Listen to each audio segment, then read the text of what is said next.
नमस्कार. वक्रतुंड महाकाय सूर्यकोटी समप्रभ निर्विघ्नं कुरु मे देव सर्वकार्येषु सर्वदा। काषाय वस्त्रं करदण्डमण्डितं कमण्डलुं पद्मकरेण शङ्खम् चक्रं त्रिशूलं डमरुं गदां च श्रीपादराजं शरणं प्रपद्ये। दिगंबराय दिव्याय दिव्यरूपधराय च सदोदित परब्रह्म दत्तात्रेय नमोस्तुते। गुरुर्ब्रह्मा गुरुर्विष्णु गुरुर्देवो महेश्वरा गुरु साक्षात् परब्रह्म तस्मै श्री गुरवे नमः। श्री कृष्ण गोविंद हरे मुरारे हे नाथ नारायण वासुदेव प्रद्युम्न दामोदर विश्वनाथ मुकुंद विष्णु भगवन नमस्ते। श्री गोपाल कृष्ण भगवान की जय। संत श्रेष्ठ श्री ज्ञानेश्वर महाराज की जय। श्री गुरुदेव दत्त अंबा माता की जय। श्री लक्ष्मी केशवाय नमः।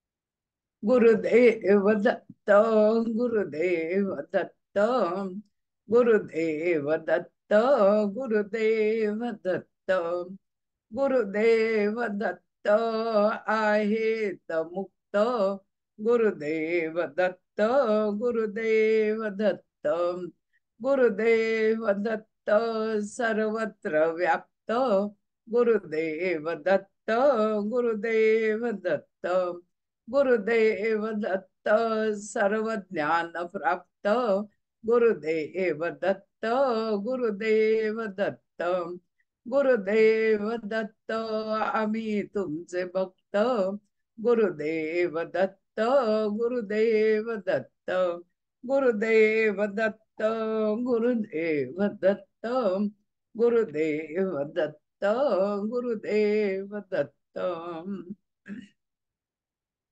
नमस्कार बंधू भगिनींनो, गेली 10 सेशन आपण दत्तप्रबोध हा ग्रंथ ऐकतो आहोत। कावडी बाबा यांनी हा 61 अध्यायी ग्रंथ लिहिला आणि क्रमशः बघत बघत अगदी शांतपणे पूर्ण कथा ऐकत आपण आज 11व्या सेशन मध्ये दत्तप्रबोध हा ग्रंथ समाप्त करणार आहोत। म्हणजे आपलं वाचन आणि ऐकणं हे पूर्ण होईल। त्यानंतर दत्तांवर लिहिलेले जे अनेक ग्रंथ आहेत ते वाचण्याची आवड तुम्हाला निर्माण होईल। पण कावडी बाबांनी हा जो ग्रंथ लिहिला दत्तप्रबोध 61 अध्यायामध्ये त्यांनी बरंच दत्त महात्म्य सांगितलं आणि दत्तांचे जे वेगवेगळे शिष्य आहेत त्यांच्याबद्दल सुद्धा सांगितलं। मागच्या सेशनला आपण 52 अध्याय पूर्ण करून थांबलो होतो। आजच्या या व्याख्यानामध्ये जे पुढचे 61 अध्याय पर्यंत म्हणजे साधारणपणे 9 अध्याय बाकी आहेत ते आपण पूर्ण करूया। आपण त्यावेळी 52वा अध्यायात असं ऐकलं की एकनाथ महाराजांना दत्तकृपा व्हावी म्हणून त्यांचे गुरु जनार्दन स्वामी अनेक वेळा प्रयत्न केला, पण एकनाथाने दत्तगुरूंना ओळखलंच नाही। आता 53व्या अध्यायामध्ये जनार्दन स्वामींनी एकनाथांना दत्तगुरूंची भेट व्हावी म्हणून प्रयत्न केले आणि शेवटी एकनाथांना अनुग्रह मिळाला. त्यानंतर एकनाथाने दत्तगुरूंच्या पायावर डोकं ठेवलं. दत्तगुरूंनी त्यांना आशीर्वाद दिला की हा ऋषिकेशी तुला प्रसन्न आहे, तुझे सगळे लाड तो पुरविल. तू श्रीमद भागवताच्या 11वा स्कंद ओवी बद्दल ही वेदविद्या पारंगत हो. पुराण कथा सांगण्याची आवड तुझ्यामध्ये येईल. वाल्मिकीने लिहिलेल्या रामायणाचा प्राकृतामध्ये मराठी भाषेत तू अनुवाद करशील. रामायण महाभारत लिहिशील आणि आपल्या गोड वाणीनं तू कीर्तिमान होशील. हे ऐकून एकनाथांना आनंद झाला. दत्तात्रेय गुप्त झाले. पुढे जनार्दन पंतांनी त्यांना गुह्य ज्ञान दिलं. अनुष्ठानासाठी बळ बसवलं. जिथे मार्कंडेय ऋषींनी तप केलेलं होतं ती जागा निवडली. ऊन वारा पाऊस थंडी भूक तहान कशाचीही पर्वा न करता एकनाथ महाराज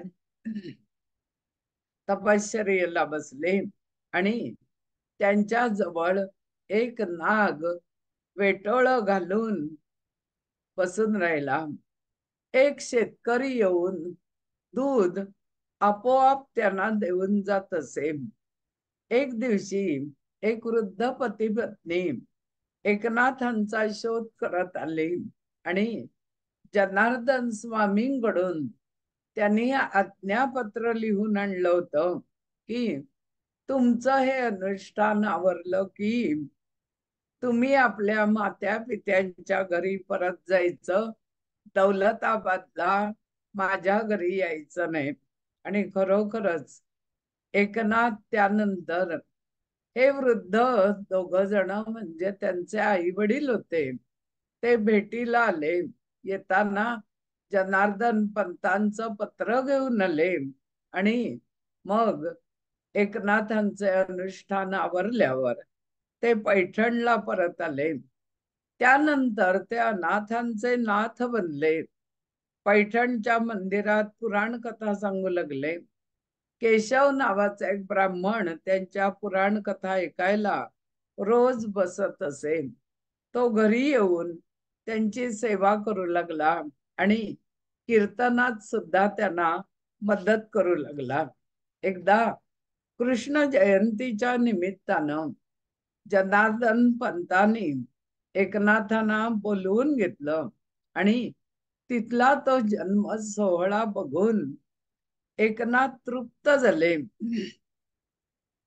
अष्टमीला जन्म, नवमीला पारण प्रसाद आणि दशमीला काला दही लायांचा नैवेद्य, कृष्णाची गावभर मिरवणूक, एकादशीला उपवास, द्वादशीला ब्राह्मण भोजन, रात्री लळीत आणि त्रयोदशीला उत्सवाची सांगता. एवढा मोठ्या प्रमाणातला उत्सव बघून एकनाथ महाराज जनार्दन स्वामींना म्हणाले, इथला उत्सव बघून मला परमानंद झाला. मला आता प्रपंचात पडावंसं वाटतं. जनार्दन स्वामींनी त्यांना सांगितलं की या वर्षीच गुरुकृपेनं तुमचं लग्न होईल. आणि त्याप्रमाणे गिरिजाबाईंची एकनाथांचं लग्न झालं आणि संसार चालू झाला. एका कर्नाटकी ब्राह्मणानं त्यांना विठ्ठल रखुमाईची मूर्ती भेट म्हणून आणून दिली आणि घरातच एक मंदिर बनलं. कर्नाटकी ब्राह्मणाला एकनाथ महाराजांची पुन्हा भेट हवी होती आणि श्रीहरी मला भेटण्यासाठी पैठणला आले की काय असा भास एकनाथांना त्या दिवशी झाला. 12 वर्ष त्यांच्या घरी श्रीहरीनी सेवा केली, ते घरात राहिले. त्यानंतर एकदा सावकाराचं कर्ज झालं. नाथांनी हे ऐकून अन्न पाणी वर्ज केलं. नाथांकडे उद्धव नावाचा एक शिष्य होता. त्याचं रूप घेऊन श्रीहरीने सावकाराचं कर्ज फेडलं आणि कर्ज फेडल्याची एक पावती आणून नाथांच्या भगवद्गीतेच्या पुस्तकामध्ये ठेवून दिली. सकाळ झाली आणि घाईघाईनं तो वाणी घरी आला. नाथांची क्षमा मागू लागला. वाण्याचे वागणं बघून एकनाथ म्हणाले, मला काही कळेनासं झालंय की तुम्ही घरी कशासाठी आलात. तो शिष्य उद्धव सुद्धा गडबडला आणि तो सुद्धा म्हणू लागला की मी काही रूप वगैरे घेऊन यांच्या घरी जाऊन ती पावती आणलेली नाही. एकनाथ सगळं समजायचं ते समजून गेले की पैसे कुणी कसे देऊन टाकले असतील आणि पावती आणली असेल. एकनाथ महाराज आपल्या पूर्वजांना ब्राह्मण भोजन या अर्थानं जेवू घालत असत आणि ब्राह्मणांचं जेवून झालं की फकीरांना अन्नदान करत असत. बऱ्याच ब्राह्मणांना ही गोष्ट आवडत नव्हती आणि ब्राह्मण या गोष्टीला नकार देत होते. पण एक दिवशी सगळ्यांनी प्रत्यक्ष त्यांचे पूर्वज जेवताना पाहिलं आणि पैठणवासियांनी त्या दिवसापासून ब्राह्मण जेवू देत, फकीरांना दान धर्म होऊ दे याबद्दल बोलण्याचं सोडून दिलं. इथे 53वा अध्याय पूर्ण झाला. दिगंबरा दिगंबरा श्रीपाद वल्लभ दिगंबरा, दिगंबरा दिगंबरा श्रीपाद वल्लभ दिगंबरा, दिगंबरा दिगंबरा श्रीपाद वल्लभ दिगंबरा. अध्याय 54वा. एकनाथ महाराज सतत 12 वर्ष हरिनाम संकीर्तन करत होते. आषाढी एकादशीला पंढरपूरला जात होते आणि त्यांचं ते हरिनाम ऐकून एक दिवशी श्रीखंड्या नावाचा एक ब्राह्मण त्यांच्या घरी काम करण्यासाठी म्हणे येऊन राहिला. एकनाथाने विचारलं, तुझं असलं विचित्र नाव कसं? तो म्हणाला, मी पूर्वी श्रीखंड बनवत असे. श्रीखंड हा पदार्थ बनवण्यात माझा हातखंडा होता, म्हणून लोक मला श्रीखंड्या म्हणू लागले. खर तर मी आचारी आहे आणि तुमच्या घरी तुमची सगळी सेवा करीन.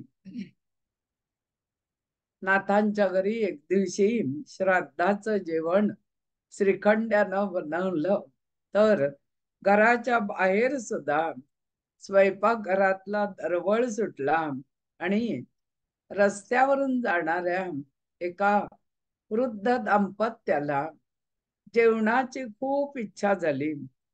एकनाथांच्या घरी ती दोघं आली आणि जेवण मागू लागली. एकनाथांनी त्यांना आदरपूर्वक बसवलं, आसन दिलं बसायला, जेवण दिलं, पोटभर जेवा म्हणाले. त्यानंतरची गोष्ट की एकनाथांच्या स्वप्नामध्ये स्वतः ज्ञानेश्वर आले आणि मी आळंदीला संजीवन समाधी घेतली. त्या समाधीच्या ठिकाणी एक पिंपळ वृक्ष वाढतोय. त्या पिंपळाची जी मुळं आहेत त्यातल्या काही मुळ्या माझ्या गळ्यापर्यंत येऊन त्या मला टोचतायत. त्यामुळे तुम्ही ती संजीवन समाधी घेतलेली जागा आहे तिथे एकदा येऊन त्या मुळ्या कापून जावं. नाथांना ही गोष्ट कळली. त्याने श्रीखंड्याला बरोबर घेतलं. आळंदीला ते आले. एकदाच ही समाधी पुन्हा उघडली गेली. एकनाथ महाराजांनी ज्ञानेश्वर महाराजांच्या गळ्याला ज्या अश्वत्थ वृक्षाच्या मुळ्या टोचत होत्या त्या बाजूला केल्या आणि दत्तप्रबोध ग्रंथाचा 54वा अध्याय पूर्ण झाला. दिगंबरा दिगंबरा श्रीपाद वल्लभ दिगंबरा, दिगंबरा दिगंबरा श्रीपाद वल्लभ दिगंबरा, दिगंबरा दिगंबरा श्रीपाद वल्लभ दिगंबरा. अध्याय 55 चालू झाला. पैठण मध्ये श्रीपाद शास्त्री नावाचे एक ज्ञानी पंडित राहायचे.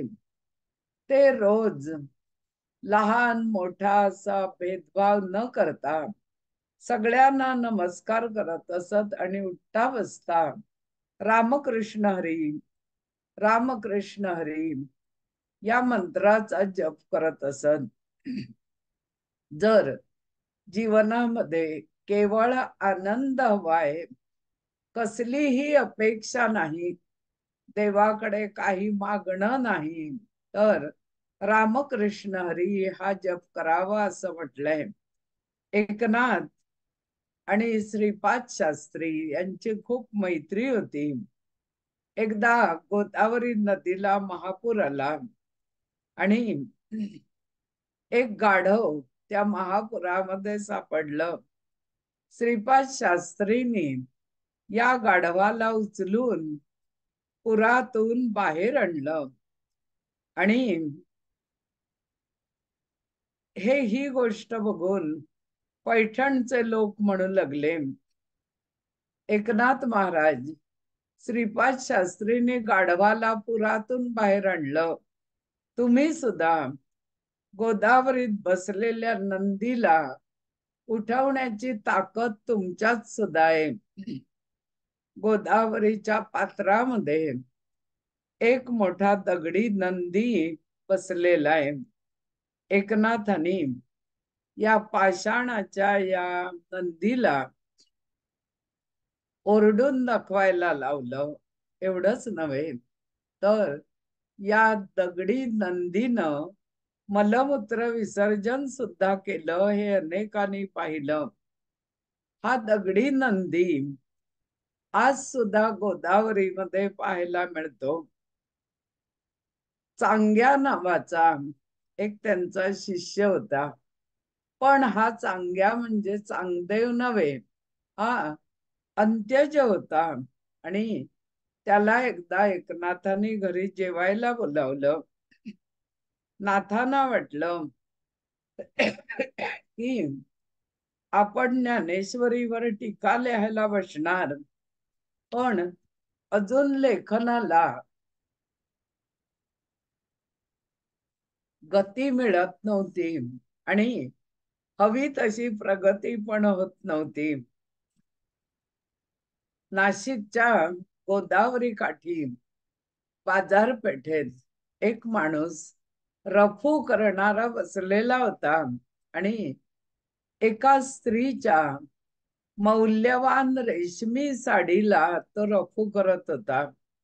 एकनाथ महाराजांनी सहज डोकावून बघितलं तर जशी साडी होती तसंच रेशीम घेऊन हुबेहूब आडवे उभे धागे घालून त्याची शिवणकला अगदी निरखून पाहत राहावं इतकी कौशल्यपूर्ण होती.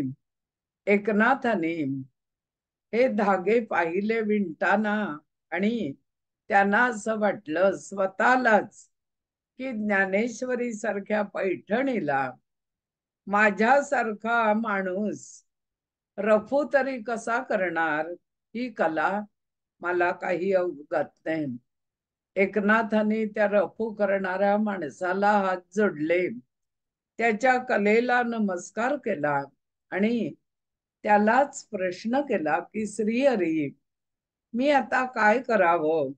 तर त्या माणसानं पटकन उत्तर दिलं, तुम्ही ज्ञानेश्वरी जशी आहे तशी राहू द्या, तुम्ही श्रीमद भागवतावर लिखाण करा, श्रीमद भागवताचं निरूपण करा. आणि आज आपण 11 स्कंदाचं भागवत जे ऐकतो ते एकनाथी भागवत एकनाथ महाराजांनी लिहायला घेतलं. त्याला गती आली, प्रगती झाली. हा ग्रंथ पूर्ण होण्याच्या मार्गावर आला. दत्तप्रबोध ग्रंथाचा 55वा अध्याय पूर्ण झाला. दिगंबरा दिगंबरा श्रीपाद वल्लभ दिगंबरा, दिगंबरा दिगंबरा श्रीपाद वल्लभ दिगंबरा, दिगंबरा दिगंबरा श्रीपाद वल्लभ दिगंबरा.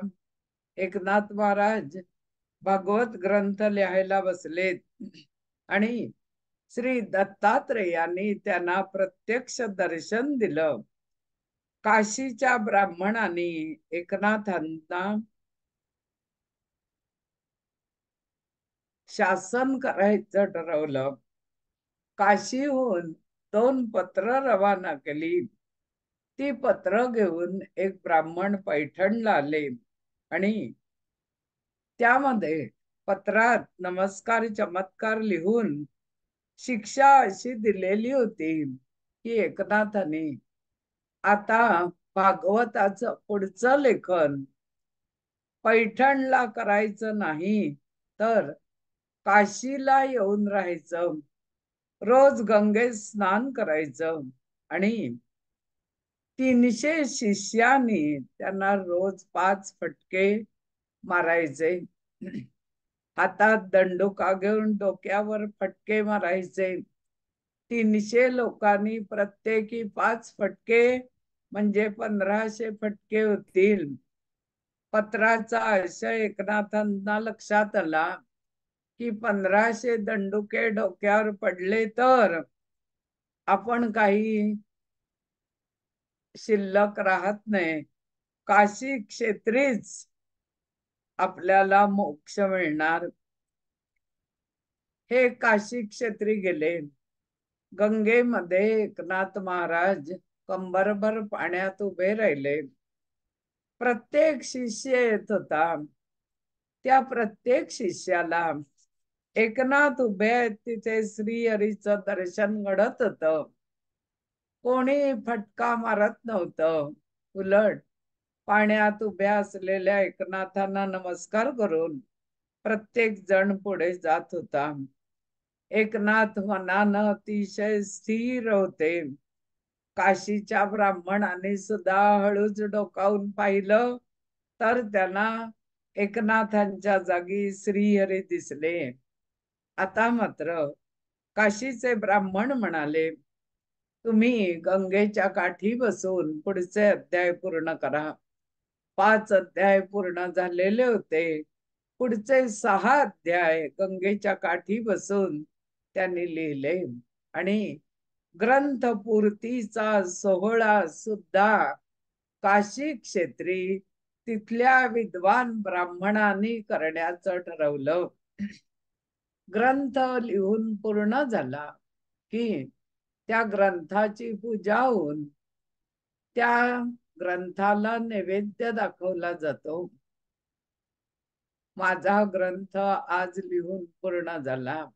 एवढंच काय, एखादा ग्रंथ आपण वाचत असू 7 दिवस, 9 दिवस, 11 दिवस अशा पद्धतीनं, तर वाचून पूर्ण झाल्यावर त्यावेळी श्रीहरीला नैवेद्य प्रसाद वाटप आणि सर्वांना नमस्कार चमत्कार हे केला जातो. आज सुद्धा ही प्रथा पाळली जाते. आपला दत्त प्रबोध हा ग्रंथ नेमका 11व्या सेशनला पूर्ण होतोय आज. हे सुद्धा भाग्याचं लक्षण आहे. मध्येच नाही पूर्ण झाला. 11 तास बोलल्यावर हा ग्रंथ आज पूर्ण होईल. एकनाथांचा भागवत हा ग्रंथ लिहून पूर्ण झाला. गंगा किनारी सगळ्यांनी एकनाथांचा जय जयकार केला. काही संस्कृत पंडितांचा अजूनही विरोध होता की एकनाथी भागवत हा ग्रंथ तुम्ही मराठीत का लिहिलात, प्राकृतात ग्रंथ लिहिलात, आता हा सगळ्यांना सहज कळेल. संस्कृत भाषेमध्ये जो कोणी ग्रंथ वाचील तोच खरा पंडित. कोणत्याही भाषेत ग्रंथ वाचला ऐकला तरी मतितार्थ तोच आहे. संस्कृत वाचायचं आजही ठरवलं तरी आपल्याला पूर्णांशानं तो ग्रंथ कळत नाही. मग आपल्याला दुसऱ्यांकडून तो ग्रंथ समजावून घ्यावा लागतो. काही विद्वानांनी त्यांनी केलेलं लेखन पाण्यात फेकून दिलं, पण गंगा मातेनं हे सगळे कागद अलगद आपल्यावर झेलले. त्यानंतर एकनाथ महाराजांनी अनेकांच्या सांगण्यावरून रुक्मिणी स्वयंवर नावाचा एक सुंदर ग्रंथ लिहिला. या ग्रंथामध्ये श्रीहरी आणि रुक्मिणी यांच्या विवाहाचं पूर्ण वर्णन आलेलं आहे. पहिलं पत्र, प्रेमपत्र जर कोणी लिहिलं असेल तर ते रुक्मिणीनं श्रीहरींना लिहिलं. झोपाळ्यावर बसून सुंदर अक्षरात, अजून तिने श्रीहरींना पाहिलेलं नाही, पण आपल्या मनातले सगळे भाव त्या पत्रामध्ये तिथे उतरवले. ते तिचं लेखन पहिलं प्रेमपत्र म्हणून जसं प्रसिद्ध आहे, तसंच एकनाथांचा रुक्मिणी स्वयंवर हा ग्रंथ सुद्धा आज सुद्धा तितकाच प्रसिद्ध आहे.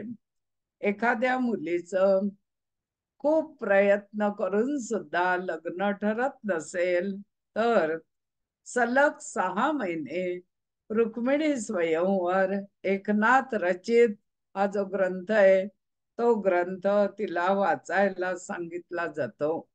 मनोभावे या ग्रंथाचं पारायण करत राहिल्यास 6 महिन्याच्या आत लग्न ठरल्याचा अनुभव अनेक उपवर मुलींना येत असतो.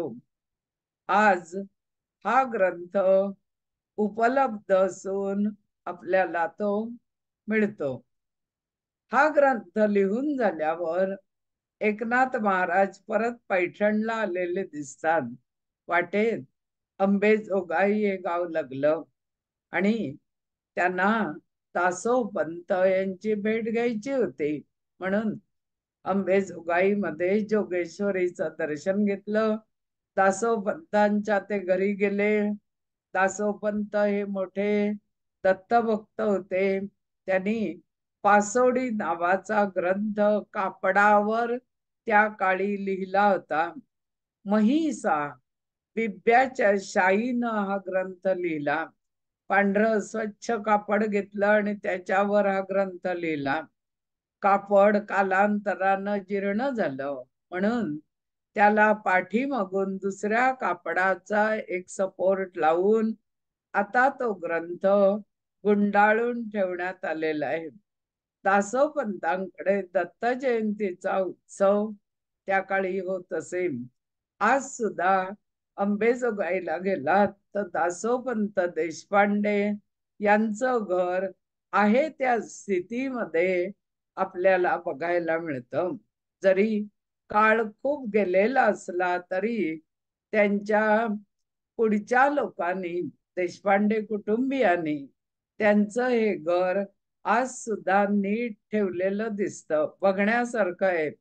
त्यांच्या घरी दत्त जन्माचा सोहळा होता म्हणून दत्तोपंतांनी एकनाथ महाराजांना आपल्याकडे ठेवून घेतलं. सगळा सोहळा आटोपला.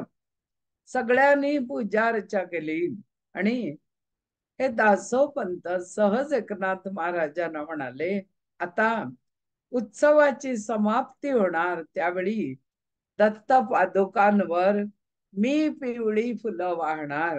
आणि बघा चमत्कार काय होतो तो.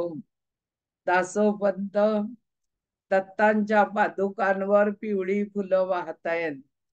एकनाथ महाराज टक लावून बघतायत आणि क्षणात पादुकांवरची फुलं गुप्त झालेली एकनाथ महाराजांनी पाहिली. दासोपंतांना गुरु शिष्य म्हणून अहंकार झालेला आहे हे एकनाथ महाराजांनी ओळखलं.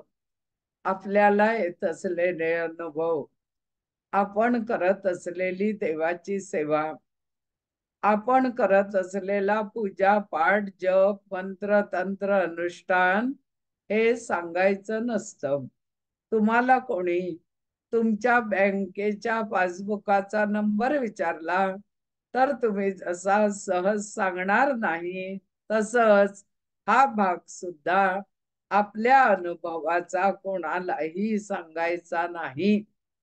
सांगितलं की त्याचं महत्व गेलं. मग एकनाथ महाराजांनी पुढच्या श्रावण वद्य अष्टमीला, मार्गशीर्षात ही दत्त जयंती झाली आणि पुढच्या श्रावण वद्य अष्टमीला दासोपंतांना पैठणला बोलावलं. दासोपंत पैठणला आले. एकनाथांचं घर विचारत विचारत बाहेर घातलेल्या मंडपापर्यंत आले. बरोबर अंबेजोगाई येऊन भरपूर लवाजमा घेऊन आलेले होते. त्यांना असं दिसलं की भव्य मंडप घातलेला आहे. खांब सोन्याचे आहेत, मोती जडवलेल्या कमानी आहेत, चांदीच्या जाळ्या बसवलेल्या आहेत, रेशमी वस्त्रांचे पडदे सोडलेले आहेत, तोरणं लावलेली आहेत आणि जणू काही जत्राच असल्यासारखी असंख्य दुकानं पैठणमध्ये आहेत. त्यातल्या उंची उंची वस्तू आणि वैभव बघून दासोपंत चकित झाले. बघण्याची दृष्टी हा इथला भाग लक्षात घ्या. हे सगळं खरोखर त्या काळी एकनाथ महाराजांकडे असेल असं नाही, पण दासोपंतांना जे दिसलं तो उत्सवाचा भाग असाय. आणि प्रत्यक्ष मंडपाच्या दाराशी त्रिशूळ हाती घेतलेले श्री दत्त स्वतः सगळ्यांचं स्वागत करत होते. अरे, त्रिगुणी अवतार तुम्ही स्वतः इथे उभे? ते म्हणले, हो, या उत्सवामध्ये देवडीवर मी सगळ्यांच्या स्वागतासाठी उभा असतो आणि इथूनच नाथांना कळवत असतो की हा आला तो आला, याला मंडपात येऊ दे का वाड्यात पुढे पाठवू. प्रत्येकाला प्रवेश देण्याची एक विशिष्ट रीत असते. आपल्याकडे पाहुणे मंडळी आल्यावर सुद्धा आपण काहींना बैठकीच्या खोलीत बसवतो, काहींना चहा प्यायला स्वयंपाकघरात बोलावतो. पाहुणे राहणार असले तर त्यांचा घरभर वावर आपल्याला सोसवतो. दत्तात्रेयाने दासोपंतांना दिव्य दृष्टी दिली आणि पैठणचा सोहळा बघून घ्या म्हणाले. तर प्रत्यक्ष शिवशंकर स्वतः मंडपामध्ये फिरत होते. श्रीकृष्ण कावडीनं पाणी आणत होते. रिद्धी सिद्धी स्वयंपाक करत होत्या. कुबेर अन्नधान्याची देखरेख करत होते. इंद्रदेव ब्राह्मणांना चंदन लावत होते आणि गोप गोपी सुंदर रांगोळ्या काढत असलेली दासोपंतांनी पाहिली. एकनाथांचे भाग्य बघून दासोपंतांचा अभिमान नष्ट झाला. गणपती आणि सरस्वती हे नाथांच्या बरोबर होते. प्रत्यक्ष महर्षी नारद कीर्तन करत होते. नारदांना कीर्तन करताना गाता येत नव्हतं म्हणून तुंबर गाणं म्हणत होता. किन्नर वाद्य वाजवत होते. दासोपंतांनी एकनाथांची भेट घेतली आणि त्यांच्या पायाला अक्षरशः मिठी म्हणली.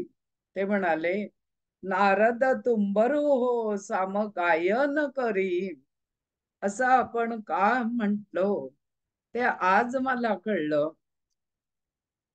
महर्षी नारदांच्या जोडीला तुंबर गाणं गात असे आणि महर्षी नारद कीर्तन करत असत. याला सामगायन म्हणायचं. एकानं गायचं, दुसऱ्यानं कीर्तन, प्रवचन किंवा अर्थ सांगायचा. कृष्ण जन्म सोहळा रात्री पार पडला. सगळी प्रसाद घेऊन घरोघरी गेली. आपल्याकडे मी आलो, इथे मला अनेक देवतांचं दर्शन घडलं, दासोपंत म्हणाले. आणि महत्वाचं म्हणजे डावा पाय खाली, उजवा पाय दुमडलेला, खडकावर स्थिर चित्त बसलेले, पितांबर नेसलेले, शंख चक्र गदा पद्म त्रिशूळ सर्व हातामध्ये असलेले आणि आपल्या पायाशी 4 कुत्री आहेत, पाठीमागे सुंदर गाय वासरू आहेत, असे दत्तात्रेय यांचं दर्शन मला तुमच्या घराच्या मंडपाच्या दरवाजातच घडलं. इथे 56वा अध्याय पूर्ण झाला. दिगंबरा दिगंबरा श्रीपाद वल्लभ दिगंबरा, दिगंबरा दिगंबरा श्रीपाद वल्लभ दिगंबरा, दिगंबरा दिगंबरा श्रीपाद वल्लभ दिगंबरा.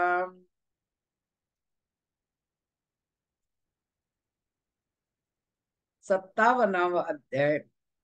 एकनाथ महाराजांची पैठणची कीर्ती ऐकून नरहरी नावाचे एक ग्रहस्थ त्यांच्याकडे आले.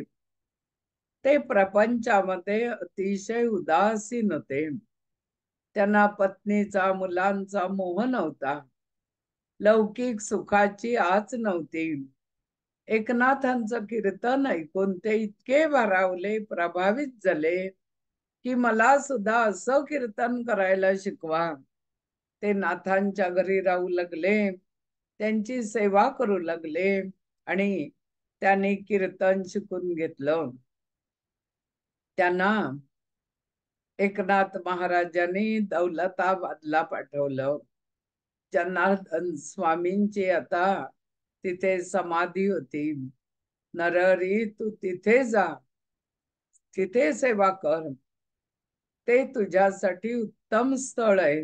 आणि हृदयामध्ये सतत श्री दत्तांचं ध्यान कर, अनुष्ठान कर. अन्न पाणी वर्ज करू नको, पण नामस्मरण मात्र घेत राहा. 3 फकीरांच्या रूपामध्ये म्हणजे श्री एकनाथ, जनार्दन स्वामी आणि श्री दत्तात्रेय असं 3घे जण एकदा नरहरींकडे आले आणि त्यांना अनुग्रह दिला. या नरहरींचा पुढे एक शिष्य होता, निंबराज दंडवते.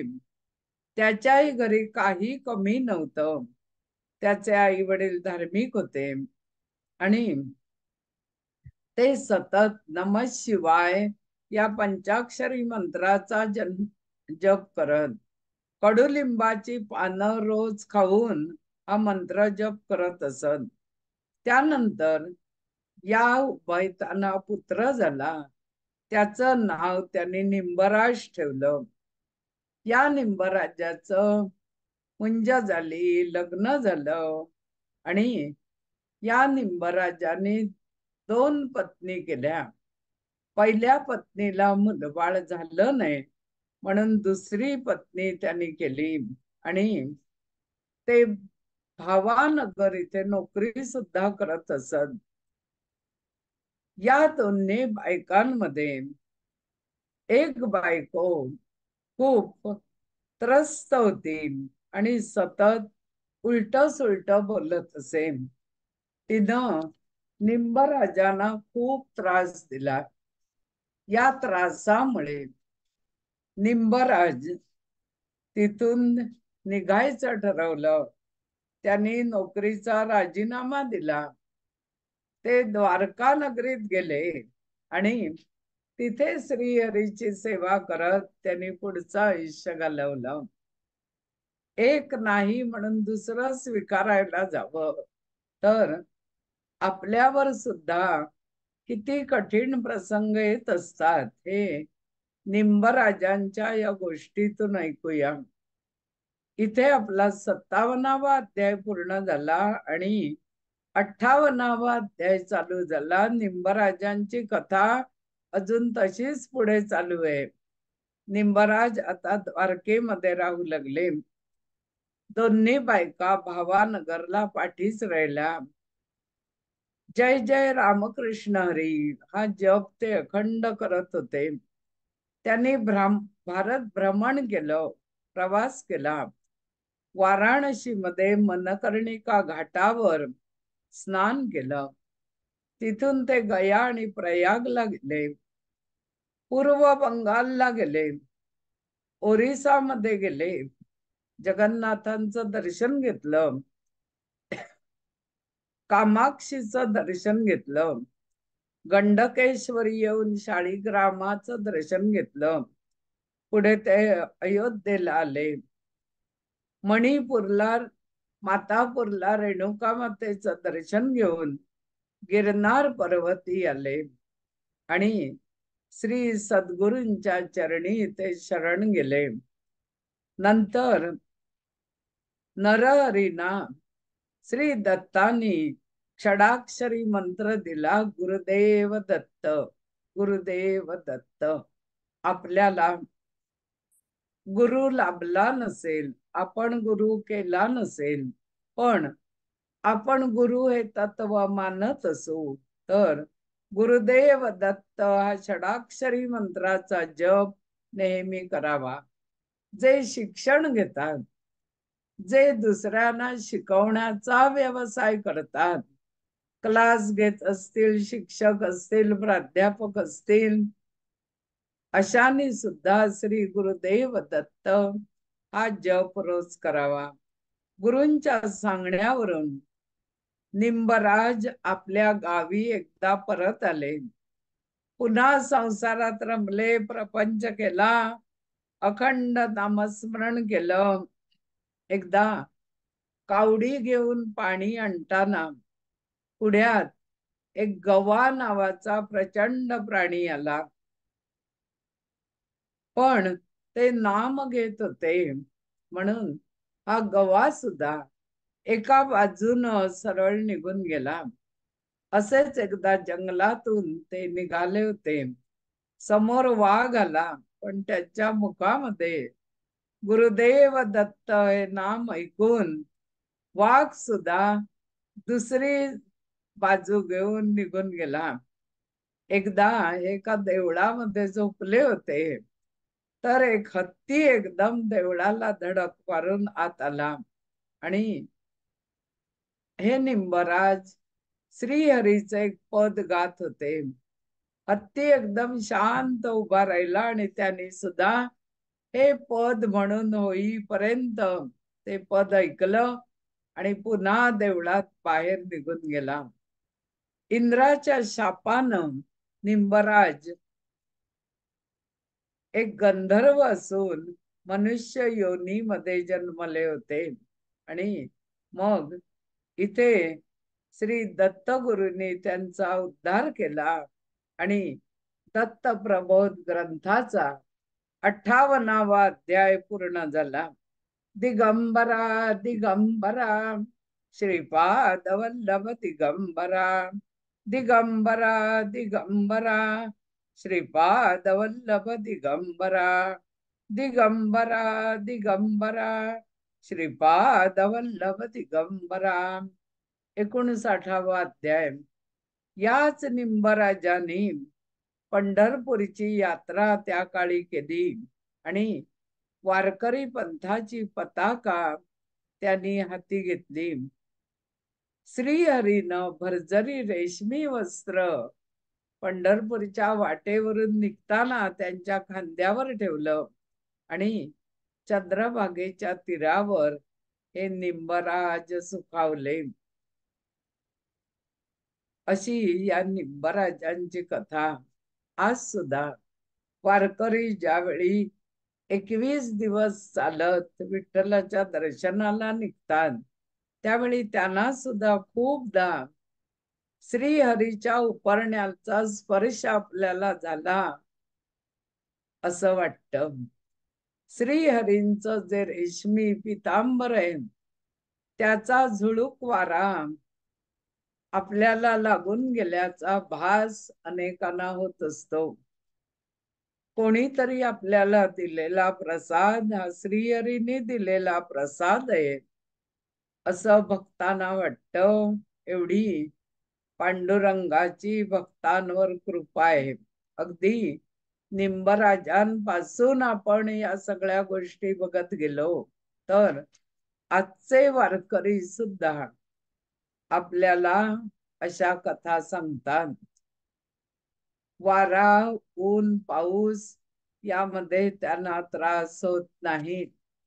चप्पल न घालता हे भक्त चालत असतात, गात असतात, उड्या मारत असतात, भजन करत असतात.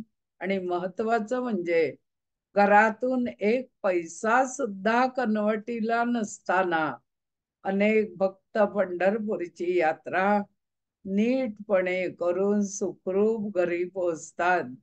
वाटेत यांच्या सगळ्या गरजा श्रीहरी पुरवतो असं त्यांची एक भक्ती आहे. आपण या भक्तीला तडा देऊया नको, कारण आपण सुद्धा या वारकऱ्यांबरोबर 1-2 दिवस जायचं ठरवलं तरी सुद्धा आपल्याला हे सगळे अनुभव येतात. पिशवीत काही नसताना जे ते काही ना काही खायला देत असतं. वाटेत अनेक ठिकाणी पाणी भरून ठेवलेलं असतं, अन्न पाण्याची सोय केलेली असते, आंघोळ पांघोळ सगळ्या ज्या गरजा आहेत त्या आपल्या भागतात आणि वारकरी पुढे पुढे जात पंढरपूरला पोचतात. 60वा अध्याय पूर्ण झाला. अध्याय 61वा म्हणजे या ग्रंथाचा शेवटचा अध्याय. या अध्यायात असं म्हटलं की एकदा हे निंबराज जसे पंढरपूरला जात असत तसेच एकदा पैठणला आले आणि देव पैठण या गावी कीर्तनानंतर प्रसादाची व्यवस्था करायला सांगितली. देव पैठणलाच का प्रसादाची व्यवस्था? तर तिथे दधीची ऋषींचा आश्रम होता आणि आश्रमाच्या ठिकाणी प्रसादाची व्यवस्था त्या काळी होत असे. त्या ठिकाणी वृत्रासूर हा एक दैत्य माजलेला होता. शिवशंकर म्हणाले, दधीची ऋषींनी स्वेच्छेनं आपली हाडं जर दिली तर त्या हाडांची अस्त्र करून वृत्रासुराला मारता येईल. दधीचीने अगदी सहजपणे आपला देह शिवशंकरांना अर्पण केला, आपली हाडं देऊन टाकली. ते स्थळ म्हणजे देहठाण. या गावी निंबराजांचं कीर्तन अगदी रंगलं. मंडप खूप मोठा होता, सुशोभित होता. रांगोळ्या घातलेल्या होत्या, धूप दीप कीर्तन झालं आणि नैवेद्य तिथेच होता.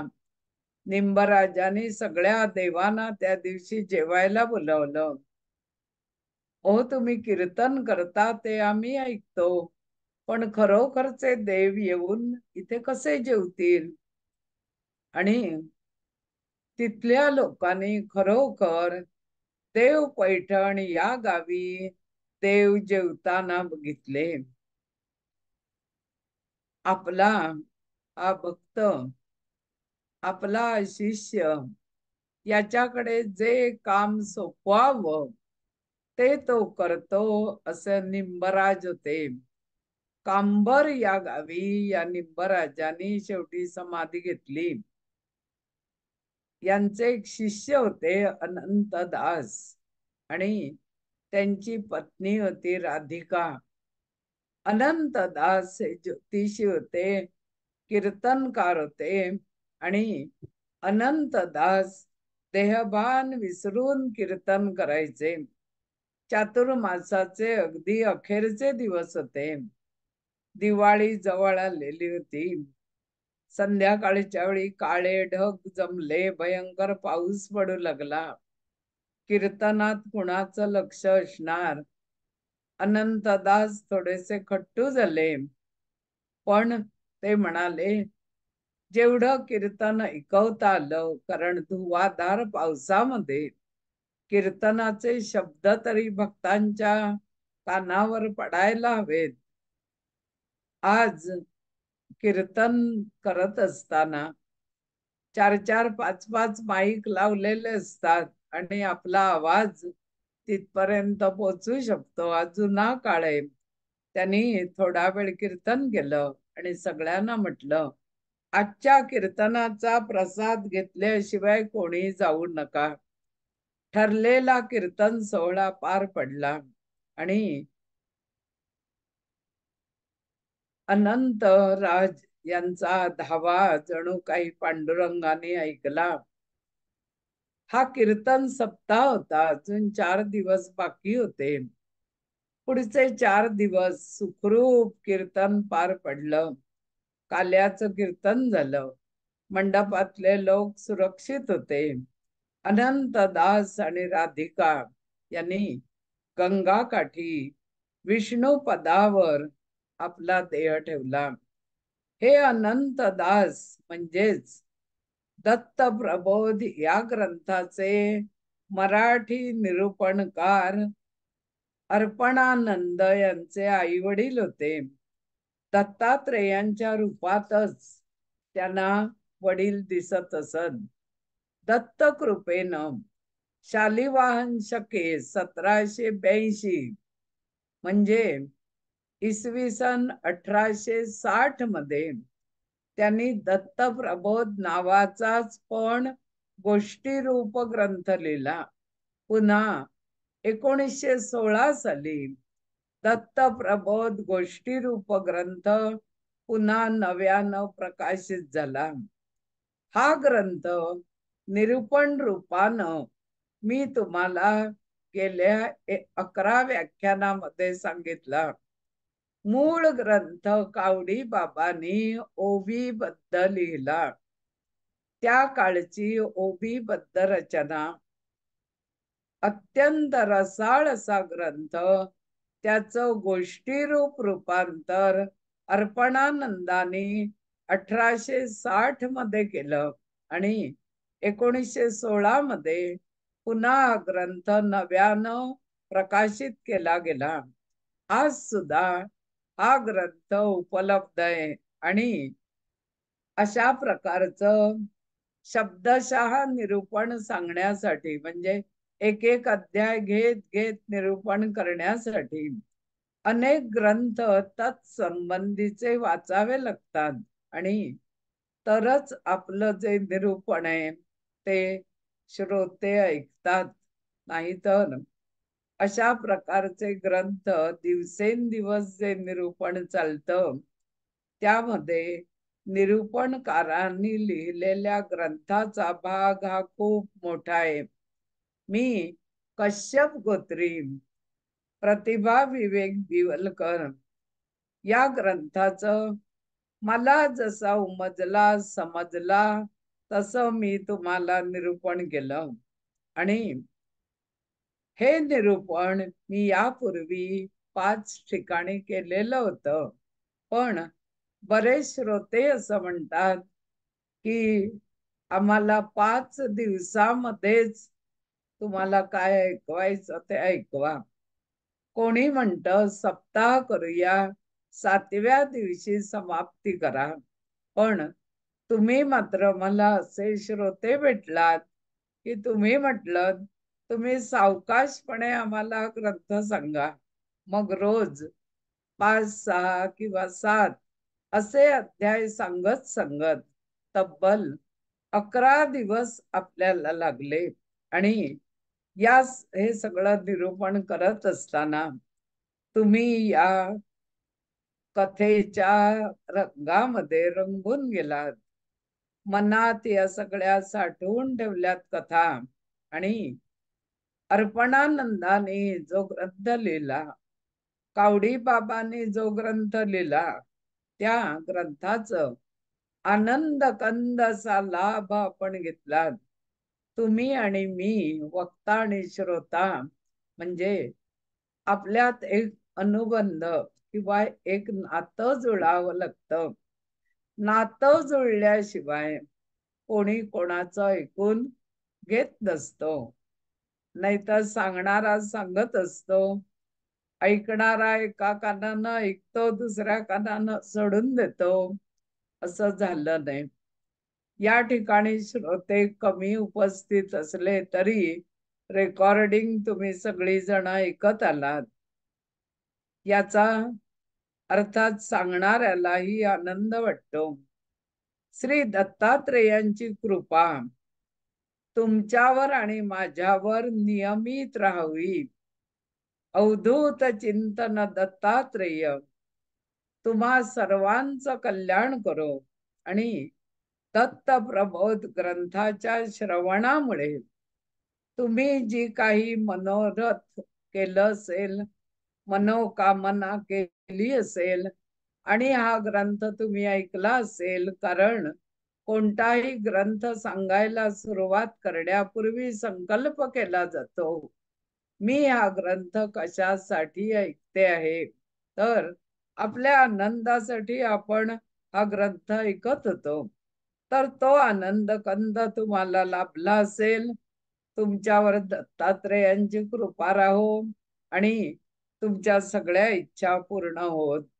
दिगंबरा दिगंबरा श्रीपाद वल्लभ दिगंबरा, दिगंबरा दिगंबरा श्रीपाद वल्लभ दिगंबरा, दिगंबरा दिगंबरा श्रीपाद वल्लभ दिगंबरा.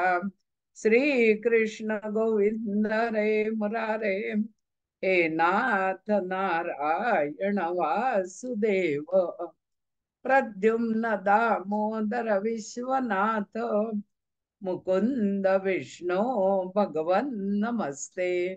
श्री गोपाल कृष्ण भगवान की जय. संत श्रेष्ठ श्री ज्ञानेश्वर महाराज की जय. श्री गुरुदेव दत्त अंबा माता की जय. श्री लक्ष्मी केशवाय नमः. श्री कृष्णार्पणमस्तु. आता आरती करू आणि ग्रंथाला जो प्रसाद तुम्ही ठेवला असेल तो ग्रहण करून आज या विषयाची सांगता करूया. सुख करता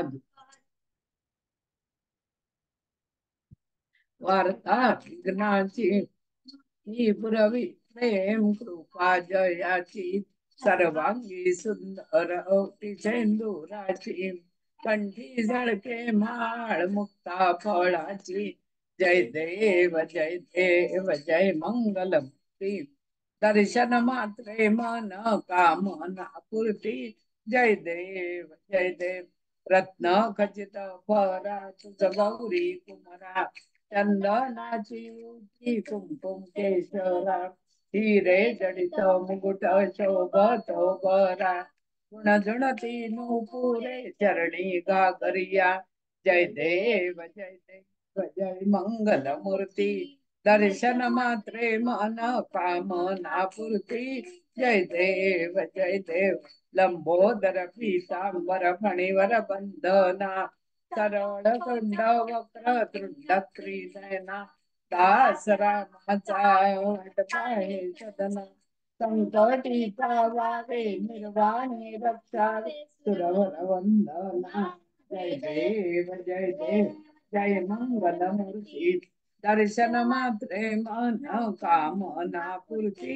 जय देव जय देव.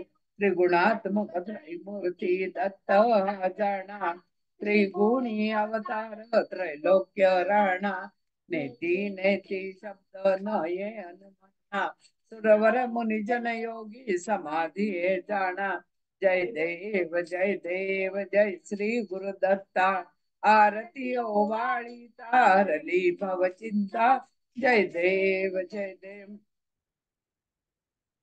सभायभ्यंतरी तू एक दत्त, अभाग्यासी कैसी कळे लई मात, पराई परत इथे ते कैसा आहेच, जन्म मरणांचा पुरला से अंत, जय देव जय श्री गुरुदत्ता, आरती ओवाळी तारली भव चिंता, जय देव दत्त येऊनी उभा ठाकला, सद्भावे साष्टांगे प्रणिपात केला, प्रसन्न होऊनी आशीर्वाद दिला, जन्म मरणाचा फेरा चुकविला, जय देव जय श्री गुरुदत्ता, आरती ओवाळी तारली भवचिंता, जय देव दत्त दत्त ऐसे लागले ध्यान, हरपले मन झाले उन्मन, मी तूपणाची झाली बोळवण, एका जनार्दनी श्री दत्त जाण, जय देव जय श्री गुरुदत्ता, आरती ओवाळी तारली भवचिंता, जय देव हे म्हणजे हा धूप दीप झाला आता कर्पूरारती, देवा कर्पूरारती, हृदय सिंहासनी बैसले द्वारकापती, द्वारकापती बसले रुक्मिणीपती, बसले रुक्मिणीपती, धूप दीप झाला आता कर्पूरारती, कर्पूरवडी सममानस माझे निर्मळ राहू दे देव, निर्मळ राहू दे, कर्पूरवडी समभाव भक्तीचा सुगंध वाहू दे, कापुराची लावणी ज्योती भावे ओवाळी देव, भावे ओवाळी, धूप दीप झाला आता कर्पूर आरती, धूप दीप झाला आता कर्पूर आरती, भाव कळे ना देव कळे ना, ना कळे काही देव, ना कळे काही, शब्द फुलांची गुंफुनी माला वाहतो पायी, युकी नाम नेत्री धाम पाहिन तव मूर्ती देव, पाहिन तव मूर्ती, धूप दीप झाला आता कर्पूर आरती, धूप दीप झाला आता कर्पूर आरती, कलिंग लोटांगण वंदिन चरण, डोळ्याने पाहिन रूप तुझे, प्रेमे अलिंगनानुते पूजन भावे वाळी नमणे नमा, त्वमेव माता पिता त्वमेव बंधू सखा, त्वमेव विद्या दृढं त्वमेव सर्वं मम देव देव, कायेन वाचा मनसेंद्रिये वा बीजात्मना करोमि यज्ञं सकलं परस्मै नारायणाय समर्पया, अच्युतं केशवं रामनारायणं कृष्ण दामोदरं वासुदेवं, श्रीधरं माधवं गोपिकावल्लभं जानकी नायकं रामचन्द्रं भजे, हरे राम राम हरे हरे, हरे कृष्ण हरे राम हरे हरे, हरे कृष्ण कृष्ण हरे हरे, गणपती बाप्पा मोरया, मंगल मूर्ती मोरया, श्री गुरुदेव दत्त, श्री कृष्णार्पणमस्तु, धन्यवाद.